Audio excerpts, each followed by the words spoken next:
Now, here's a pretty entertaining one about a gal who's having a total meltdown here because she completely ruined a great relationship she had with a great guy. Not only was he a great guy in terms of how he treated her, but as it turns out, he's from a very, very wealthy family. And that would have been her life, but at the end of the day, mixed alcohol and ex-boyfriends and her just being, well, the type of gal nowadays, and that all went to hell in a handbasket. Title: I cheated on my fiancé one time and he left me. Says here, I'm a 24-year-old female and my ex-fiancé is 25. He's from Kuwait and I'm from Europe. I don't know if this community is the right place to share this, but blah, blah, blah, blah, blah. A bit of a backstory. My fiancé and I met while I was working at a reception. He's very handsome, charming, and quite the intelligent man. We began chatting and I found that he was working in my country. His original country is Kuwait. Things hit it off, we knocked boots, I guess what they say, and my father had an affair and he left us. Mom, me, and my sister are penniless. My mom had to work for us for several years until I finished college and got a decent paying job. I helped my mom. I introduced my fiancé, boyfriend then, to my family, and they loved him. So her family, tough situation growing up, money was very tight if they had any money at all, but they took care of things. And lo and behold, she meets a guy from a wealthy family. You think that we wouldn't mess that up? My family loved him. Everything felt like a dream. We got engaged. He loves my family, and my family loves him. It was until he told me his father is a well-known manufacturer, and he's actually a millionaire, a sole heir of a multi-million-dollar empire. I shared this post in relationship advice. I wanted transparency, but it never happened.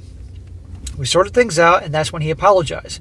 We set a date to get married, and in December we were supposed to fly to Kuwait for our marriage. So she was annoyed at first that he kept it from her, that he was super wealthy.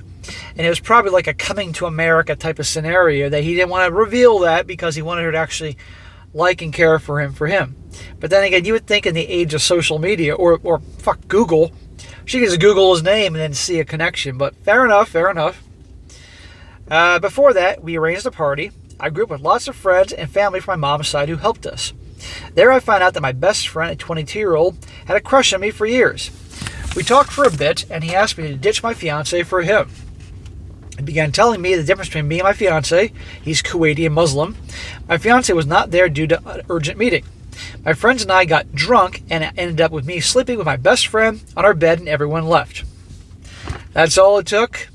This tells me she's just so conditioned from her environment to be with a certain type of guy and all that, and this great guy, like this dude's like a modern day prince, wealth-wise and great to her, still, she'll toss him aside for the bad boy from the wrong side of the track from her childhood. And also, I might add, this guy, because he's probably so good to her, she realizes, hey, he's not going anywhere. That's not the worst of it. My fiancé comes back the next morning and he finds us naked in bed. The aftermath was him cooking breakfast while we were still asleep. He didn't click photos or call any of our friends or my mom to tell what happened, but instead he packed everything that belonged to him, left a note saying the house is mine, and detailing everything and how disappointed he is. He thanked me for showing me my true face before the wedding. He also canceled our tickets, left his engagement ring to stay in a hotel, and I found out later about the hotel part. He contacted his lawyer to transfer the house in my name. I would not leave the house to her. I wouldn't do anything. Unless he's saying, the house is yours as a gift for showing me your true colors before I married you. When I get up, he's just gone. That note sent me to hell. I began crying and screaming. Why? You so easily cast him aside to sleep with your so-called male best friend. Why are you crying and screaming? Tough shit, asshole. My best friend wakes up and tries to console me. I hit him and had a mental breakdown. She probably said, this is your fault. You took advantage of me. He called my mom, and that's when it blew up. He called my mom, I'm meaning her ex-fiancé here, a couple of days later with the same number.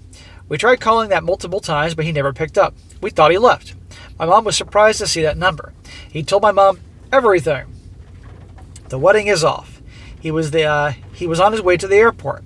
He specifically asked my mom to take care of me and for us to move into the house as he already transferred to my name.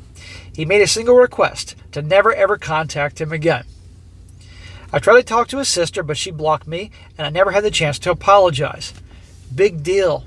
Like you don't care about apologizing to him how he feels. You want to see that as a way in to cry and bawl your eyes out and hopefully change his mind to get back in his good graces. That's why these stories, I want to apologize. No, it's not for the person you hurt. It's for your last ditch effort to get the guy back. Here's the house. Don't ever contact me again. This was the worst thing that ever happened to me. How about him?